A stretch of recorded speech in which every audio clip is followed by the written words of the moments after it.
Hello mga kababayan, ako po ulit si Deo Durano.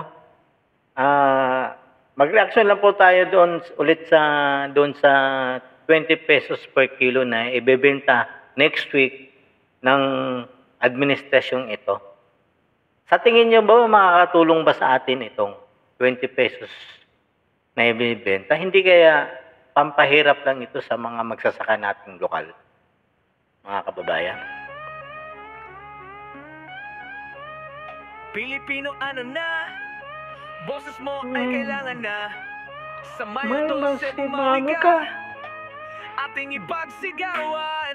Duterte, Duterte, Duterte, para kay Inday Sara. Duterte, para kay Tatay Digong. Duterte, para sa bawat Pilipino. Duterte, sa tunay na pagbabago. Bongo de la Rosa, Marcoleta, Hinlo, Lambino, Mata, Kibuloy, Salvador, Bondoc Rodriguez, 10 silang kasama sa ating laban. Pilipino ano na, boss mo ay kailangan na. Sa Mayo 12 bumawi ka, ating ipagsigawan. Duterte, Duterte, Duterte, para kay Inday Sara. Duterte, para kay Tatay Digong. Duterte, para Magandang gabi po, magandang umaga, magandang tanghali po sa inyong lahat. Reaksyonan lang po natin itong pagbebenta ng gobyerno ng 20 pesos na kilo ng bigas. Ito ba'y pakinabangan sa mga lokal na mga magsasaka? O baka naman ang makikinabang nito mga imported na bigas, mga kababayan? Pakinggan po natin yung report ng Channel 5 regarding po sa kung bakit po ngayon sa timing ng panahon ng eleksyon magbebenta ng bigas na 20 pesos per kilo ang administrasyong Marcos. Hindi kaya ito pamumulitika lang kasi alam natin na mahina sila sa Visayas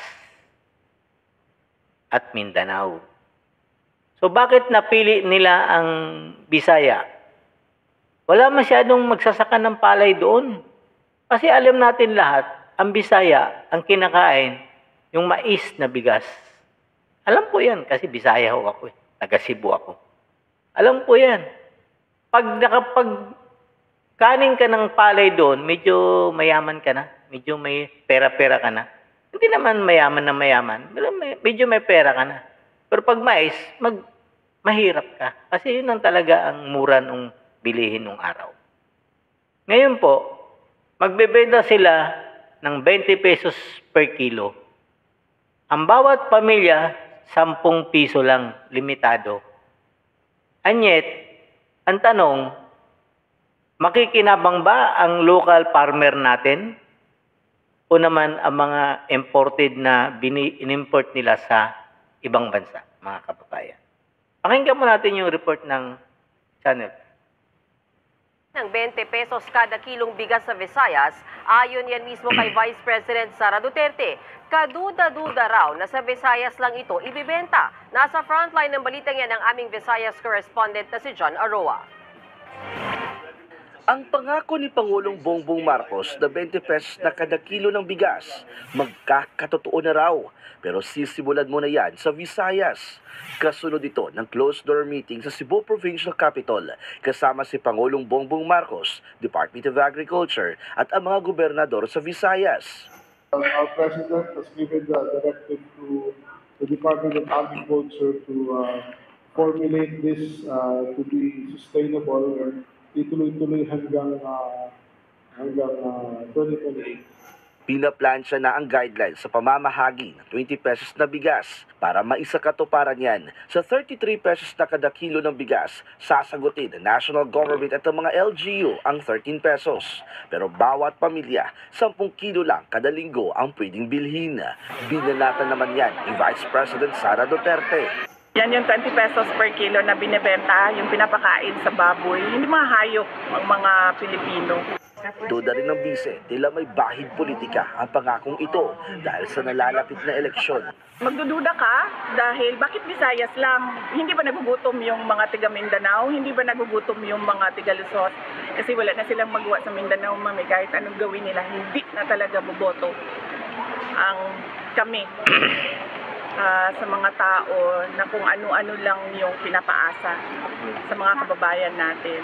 Promise na naman yan sa mga tao na alam mong para lang sa eleksyon at para lang sa kanilang mga senators para manalo yung kanilang alyansa kuno. Pinabulaanan naman ng mga gobernador na dumalo sa closed-door meeting na may halong politika ang programa.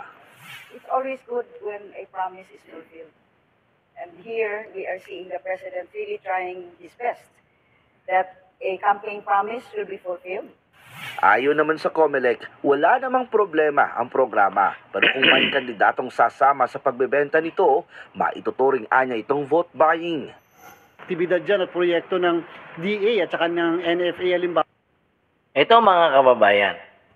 Alam mo mga kababayan, kung bakit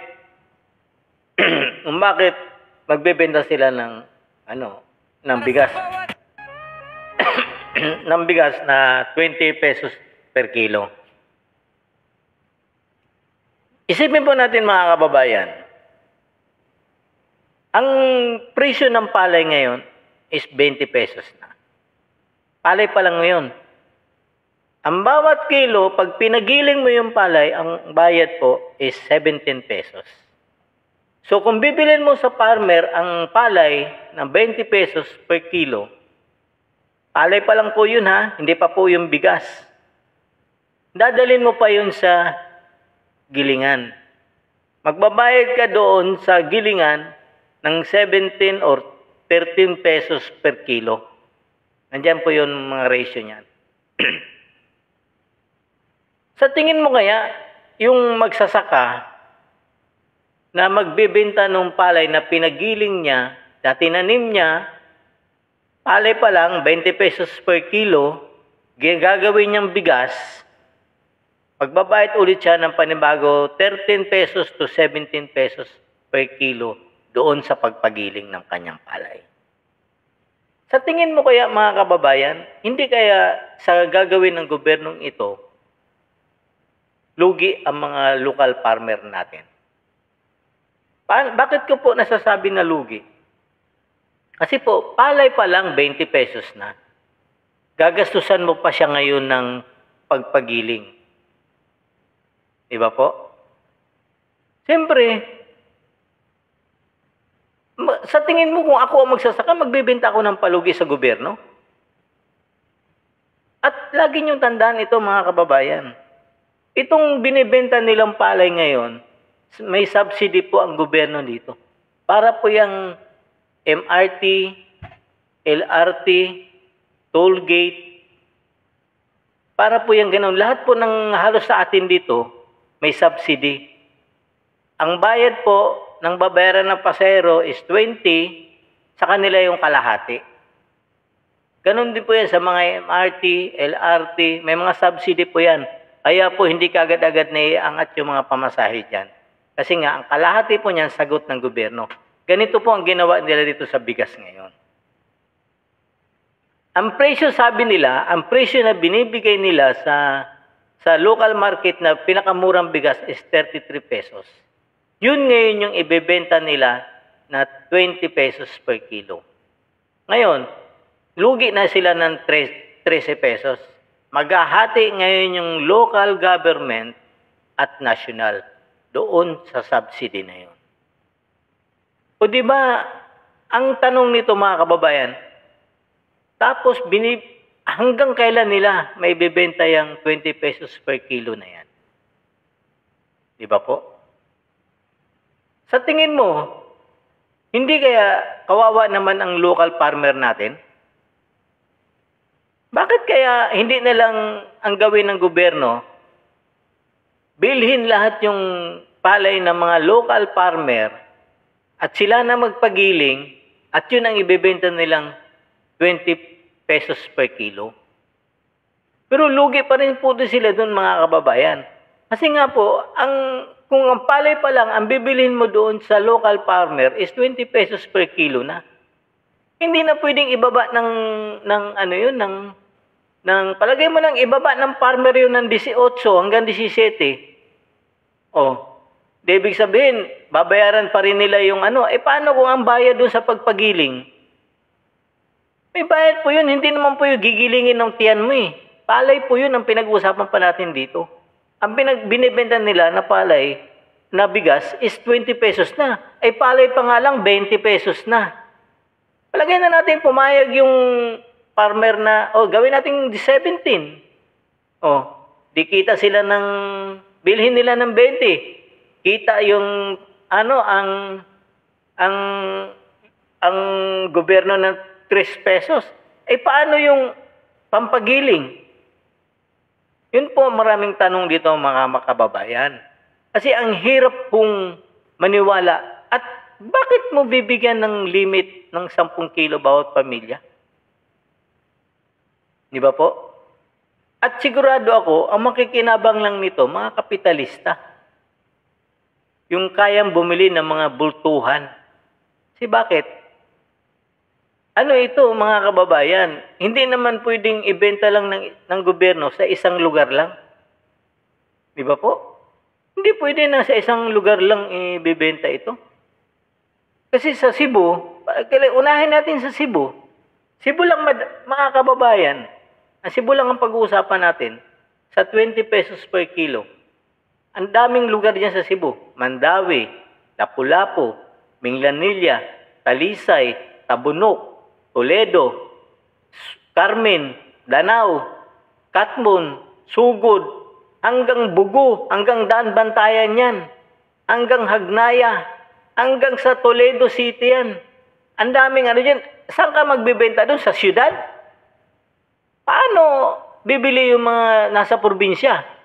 Pupunta pa ng syudad para bumili ng 20 pesos per kilo? Di ba po? Yun ang hindi nila maipaliwanag ng maayos dito mga kababayan. At bakit nila bibigyan ng limit yung pagbili ng mga tao? Kasi alam mo naman yung pera ng mga tao, tuwing sweldo lang. Siyempre, kung bibili ako sa katapusan, bibilin ako ng marami. Paano ako makakapag-sustain ng aking bigas sa loob ng isang kinsinas? Kasi sa kinsinas pa ang sweldo ko ulit. Di ba po? Di ganun din. Bibili na naman ulit ako. Mamamasahe na naman ako papuntang syudad. Galing sa probinsya. Para lang sa palay, sa bigas na 20 pesos per kilo. Sa pamasahe lang, lugi na ako. Pagod pa. Traffic kaya ngayon ng Cebu. Dapat i-identify nila kung saan mga lugar yan, mga kababayan. Yun ang masakit dito. Hindi natin alam. Ang farmer po ang kawawa natin dito, mga kababayan. Kasi nga, sila po yung naapektuhan. Kasi ang ibebenta nila, sigurado ako dyan, nakatambak dyan sa NFA, hindi pa natin alam kung magandang klaseng bigas yan. Baka naman yan, nabasa na ng ulan yan. Diba po? Yun ang nakakatakot dyan, mga kababayan. Sana, maisip din ng gobyerno, walang masama dyan. Maganda yung project na yan. Pero ang problema, subsidy po yan. Hanggang kailan ang magbabayad ang taong bayan dyan? Taong bayan pa rin po ang magbabayad. Hindi naman sa bulsa ni BBM manggagaling ang pambayad dyan sa kukakulangan ng 13 pesos. Ang local government at saka national ang maghahati dyan. O saan nila kukunin yan? Sa pera pa rin ng bayan. Diba po? Yan ang mahirap sa atin mga... Boses mo ay kailangan na. Sa Mayo Di ba po mga kababayan? Napakahirap po niyan. Ang kawawa po, ang farmer natin. Di ba po? Paano sila kikita kung ganyan man din ang gobyerno natin? Sigurado ako, portion niyan, ang bibenta nila dyan, imported na bigas. Kasi hindi ko talaga papayag ang local farmer na magbibenta sila ng palugi. Di ba? Opo, mga kababayan, hanggang dito na lang po muna ako ulit. Ako po ulit si Deo Durano. Don't forget to subscribe, like, and share to my video. Marami pong salamat. Sa lahat po ng aking mga nasa comment section ko po, marami po salamat sa comment nyo. Pandagdag views din po yan. Marami po salamat. Magandang gabi po, magandang hapon, magandang umaga sa inyong lahat. Vote Street po tayo, PDP laban. Para kala Inday Sara at Duterte. Bumawi ka, ating ipagsigawan. Duterte, Duterte, Duterte, para kay Marami pong salamat.